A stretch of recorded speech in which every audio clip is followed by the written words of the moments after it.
மதுரையில் நடக்க இருக்கும் டிவிகேவின் பிரம்மாண்ட மாநில மாநாட்டில் விஜய் அவர்கள் என்ன பேசப் போகிறார், எதை பற்றி பேசப் போகிறார், யாரையெல்லாம் தாக்கப் போகிறார் அப்படின்றத பற்றி பார்க்கலாம். விஜய் அவர்கள் இதுவரை நடந்த மாநாட்டில் பாஜகவையும் திமுகவையும் பாசிச கட்சி, பாயாச கட்சி, பண்ணையார் கட்சி, கொள்கை எதிரி அப்படின்லாம் தாக்கியிருக்காரு.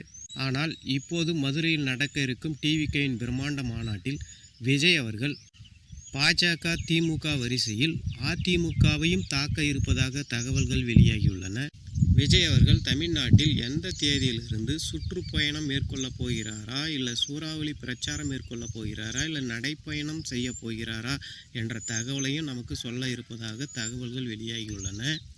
வருகிற ஆகஸ்ட் 25 நடக்க இருக்கும் டிவிகேவின் மதுரை மாநாடு பிரம்மாண்டத்திலும் பிரம்மாண்டமாக இருக்க போகிறது அப்படின்றதுல ஒரு துளியளவும் சந்தேகம் கிடையாது. இந்த மாநாடு மற்ற கட்சியினருக்கு வயிற்றுல புளியை கரைச்சாலும் தாவேக கட்சியினருக்கு ஒரு ட்ரீட்டாகத்தான் இருக்க போகிறது அப்படின்றதுல ஒரு துளியளவும் சந்தேகம் கிடையாது.